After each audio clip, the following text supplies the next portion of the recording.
Account doormat हो गया है, फलाना चिलाना किस तरह का बात करके बोलें कि आपको एक कॉल जाएगा, उसके बाद उसमें एक एसएमएस आपको आएगा, एसएमएस में जो ओटीपी आएगा आप उसको बता दीजिएगा। उसके बाद आपका जो है जो अकाउंट आपका डोरमेट है या आपका जो अकाउंट फ्रीज है, जो आपका एटीएम ब्लॉक है, वो परिचित हैं उनका करबिगहिया में अपना उनका वो रेलवे का बुकिंग का अपना उनका वो दुकान है, चलाते हैं रेलवे की ticket booking, e ticket booking करते हैं। वहीं पर एक लड़का आता है, वो उनके यहाँ टिकट कटाता है और उसके बाद बोलता है कि मेरा जो है पेटीएम काम नहीं कर रहा है, एक 5-7 हज़ार रुपया आना था कहीं से, वो पैसा जो है मेरे पेटीएम पर नहीं आ रहा है, आप थोड़ा सा आप अपना जो है अकाउंट नंबर बता देंगे, हम उस पर मंगवा लेते हैं, आप हमको मैं कैश आप लोगों को एक ऐसी घटना के बारे में चर्चा करने जा रहा हूँ और उस पर बहुत सारी कहानियाँ हैं जो कि मैं आपको बताऊंगा।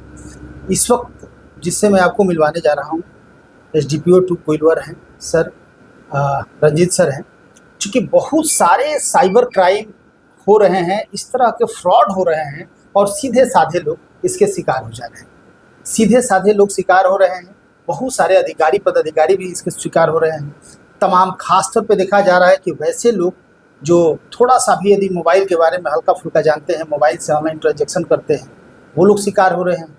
और सामने वाले जो फ़ोन कर रहे हैं, कोई कह रहा है कि हम एसपी बोल रहे हैं, तो कोई कह रहा है कि हम डीजीपी बोल रहे हैं, कोई कह रहा है कि हम थाना प्रभारी बोल रहे हैं। इस तरह के बहुत सारे फ्रॉड मामले आ रहे हैं जो लोगों को चूना लगा रहे हैं और अच्छी तरह से बहुत ही आसानी से लोग उसके चंगुल में फंस जाते हैं। बाद में पता चलता है कि मामला कुछ दूसरा था। थाने में एफआईआर लोग कराते हैं, लेकिन थाने में एफआईआर कराने से उसको पकड़ना असंभव हो जाता है, चूँकि वो दूसरे तीसरे के नाम से अपना नंबर अलर्ट कराते हैं वो लोग और इस तरह का फ्रॉड करते हैं। हमारे साथ बात करने के लिए रंजीत सर मौजूद हैं। सर से हम जानने की कोशिश करेंगे इस तरह के मामला किस टाइप के होते हैं और क्या क्या होता है। लोगों को जागरूक करने के लिए सर थोड़ा सा प्रकाश डालेंगे। सबसे पहले स्वागत है सर। क्या कहेंगे सर, इस तरह की जो घटनाएं घट रही है इस पे आप क्या कहना चाहेंगे और लोगों को कैसे जागरूक करेंगे? सबसे बड़ी चीज़ है कि कहा जाता है कि जानकारी ही बचाव है।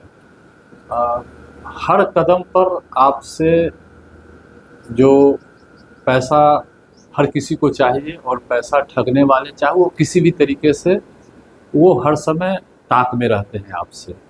आपको किसी न किसी चीज़ का प्रलोभन देते हैं।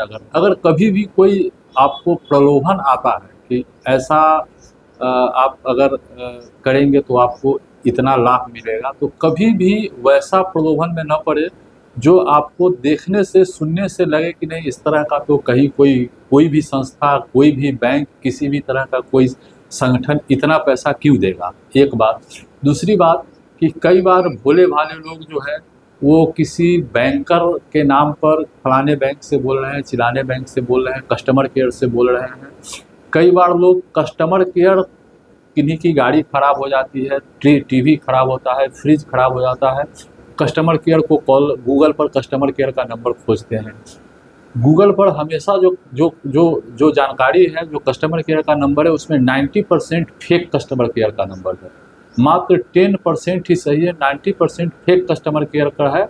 और वो आपको पहले बोलेंगे कि आप सर्विस चार्ज का, फलाने का, रजिस्ट्रेशन का इतना पैसा जमा कर दीजिए, और इस तरह से वो रोज़ हज़ारों हज़ार आदमी को चूना लगा रहे हैं।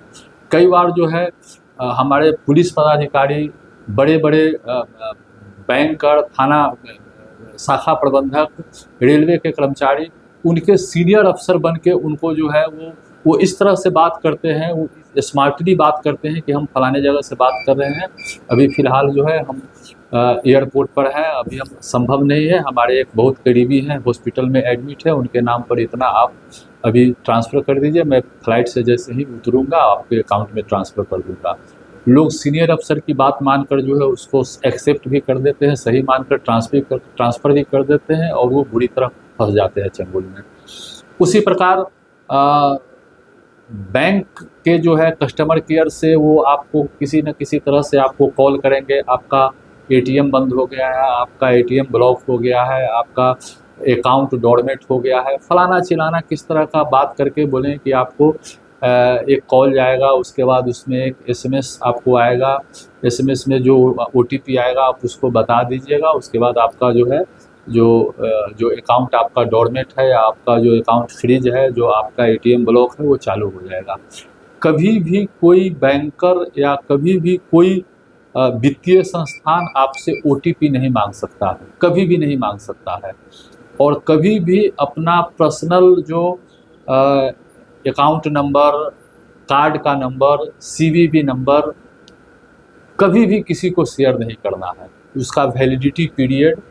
तो और कई बार क्या होता है कि आपको एक वो मेल भेज देंगे, जैसे एनीडेस्क और बाकी कुछ एक दो है, टीम व्यूअर है, एनीडेस्क और कुछ है, जो आपको जैसे ही आपको भेजेंगे बोलेंगे कि आप उसको क्लिक करिए, और जैसे ही आप उसको क्लिक करेंगे आपके मोबाइल को और आपके सिस्टम का सारा जो एक्सेस उनके पास चला जाएगा। वो आपके मोबाइल और एटीएम पर काम, मोबाइल और सिस्टम पर काम करते रहेंगे और पैसा आपका ट्रांसफ़र करते रहेंगे, सारा कुछ उनको आप कुछ नहीं कर पाएंगे। उस परिस्थिति में आपको हमेशा सतर्क रहने की ज़रूरत है। और कोई भी या तो बड़े पदाधिकारी आपके बनकर, या कोई कस्टमर केयर अधिकारी बनकर, कोई बैंकर बनकर, कोई भी अगर आपको कोई बात करता है, और जब भी कोई जैसे ही आपसे कोई कॉन्फिडेंशियल चीज़ मांगता है, तो आप सतर्क हो जाइए कि मेरे साथ कोई फ्रॉड हो रहा है। दूसरी बात, जब भी कोई लिंक आपके मोबाइल पर आता है, अगर वो अनजान लिंक है और फ़ोन करने वाला भी अनजान आदमी है, बैंक से संबंधित मैटर है या वैसे चीज़ से संबंधित है जिससे आपके मोबाइल को या आपके अकाउंट को एक्सेस कर सकता है, तो कभी भी उस लिंक को आप क्लिक न करें। जैसे ही आप क्लिक करेंगे आप साइबर फ्रॉड के शिकार हो जाएंगे। तो कुल मिलाकर आपको सतर्क रहना है और कभी भी किसी कॉन्फिडेंशियल नंबर को दूसरे को शेयर नहीं करना। अच्छा सर, बरसों से आप पुलिस विभाग में हैं, इस तरह की घटनाक्रम, कोई कहानी जो आपको याद आ रही हो कि इस घटनाक्रम में आप जब आपके साथ आपके कुछ जुड़े हुए लोग जो इस तरह की घटना का शिकार हुए हो, आपसे कहानी शेयर किए हो, यदि कोई इस तरह की कहानी है तो हम चाहेंगे कि हमारे दर्शकों को जागरूक होने के लिए बताया जाए कि किस किस तरह के कांड, कैसे कैसे लोग फ़ोन करता है और क्या क्या कहता है, और इससे उन लोगों को कहाँ तक क्षति पहुँची है, यदि कुछ याद आ रहा हो। मेरे एक परिचित हैं, उनका करबिगहिया में अपना उनका वो रेलवे का बुकिंग का अपना उनका वो दुकान है, चलाते हैं, रेलवे की ticket booking, e ticket booking करते हैं। वहीं पर एक लड़का आता है, वो उनके यहाँ टिकट कटाता है और उसके बाद बोलता है कि मेरा जो है पेटीएम काम नहीं कर रहा है, एक 5-7 हज़ार रुपया आना था कहीं से, वो पैसा जो है मेरे पेटीएम पर नहीं आ रहा है, आप थोड़ा सा आप अपना जो है अकाउंट नंबर बता देंगे, हम उस पर मंगवा लेते, आप हमको कैश दे देते। उसकी बात में आकर उस आदमी ने जो है उसका जो है वो 7,000 रुपया उससे मंगवा लिया। मंगवाने के बाद उसको अपने कैश, उसको अपने खाते से उसको अपना कैश दे दिया, और जिस दिन उसके अकाउंट में पैसा आया वो उसको जानकारी नहीं थी कि वो पैसा साइबर फ्रॉड का था, और वो आदमी 2 साल तक परेशान रहा, क्योंकि जिसमें उसका लाखों रुपया अपना ट्रांजैक्शन का, बिजनेस का पैसा था, उसको संबंधित बैंक और संबंधित थाना जहाँ पर साइबर फ्रॉड का केस हुआ था, उसके अकाउंट को फ्रीज रखा गया, केस में उसका नाम आया, और बरसों, लगभग साल भर तक वो दौड़ते रह गया कि हम खुद विक्टिम हैं, हम एक्यूज नहीं हैं। साइबर में सबसे बड़ा दिक्कत यह है कि इसमें यह डिसाइड करना दिक्कत हो जाता है कि वास्तव में एक्यूज्ड कौन है और वास्तव में विक्टिम कौन है। बिल्कुल, विक्टिम कौन है, तो ये तो परेशानी बढ़ती। तो निश्चित तौर से सर ने आप लोगों को बताया, जागरूक करने के लिए बताया, क्योंकि इस तरह के बहुत सारे क्राइम हो रहे हैं और इस क्राइम में लाखों लोग रोज शिकार हो रहे हैं। इस क्राइम से बचना होगा आप लोगों को, क्योंकि जैसे ही आप इस प्रलोभन में और लालच में आते हैं या फिर भय से आते हैं कि नहीं हमारे सीनियर अधिकारी ने बोल दिया, वैसी स्थिति में हमने इनको सपोर्ट नहीं किया तो फिर हमारे साथ दिक्कत हो सकती है, तो कहीं ना कहीं आप शिकार हो रहे हैं। कोई भी वरीय पदाधिकारी से आप इसके बारे में पता कीजिए कि कहाँ तक क्या सच्चाई है, उस नंबर को पहले जांच कीजिए, उसको ट्रेस कीजिए। आप तो नहीं कर सकते हैं, चूँकि सब लोग के बस का चीज़ नहीं है, आम आदमी कहाँ से ट्रेस करेगा। तो आप लोग कम से कम सतर्क जरूर रहें और ऐसे लालच में न पड़े ताकि वो आपके लिए खतरा बन जाए। बात 10,000, 15,000, 20,000 की नहीं है, लाखों की बात भी नहीं है। यदि आपका अकाउंट नंबर या आपका एक्सेस वहाँ चला जाता है तो हमेशा के लिए आपकी परेशानी बनी रहेगी, कभी उसका समाधान नहीं हो सकता है। तो जागरूक रहना है और सर ने बहुत बढ़िया मैसेज दिया। इस मैसेज को आप अपने जीवन में उतारिए और इस तरह के घटना से बचिए। इसका एक ही उपाय है कि जागरूक रहना पड़ेगा, आपको जगते रहना पड़ेगा, आंख खोल करके दिखना होगा। तो लगातार खबरों के साथ बने रहिए, फिर कुछ अपडेट होता है तो आपको दिखाने की कोशिश करेंगे।